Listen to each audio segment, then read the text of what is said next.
Tila may patutsada ang kabogable superstar na si Vice Ganda sa mga naging pasaring ni Joey De Leon.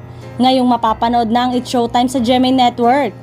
Hindi pa man nga nag-uumpisa ay nangangamoy labanan ng muli ng dalawang noontime show.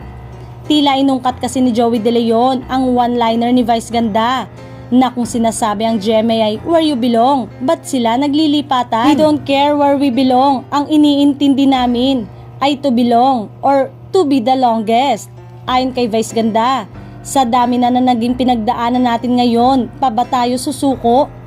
Marami man akong naririnig ngayon, mananatiling iisa lang ang gusto namin, magpasaya ng madlang people.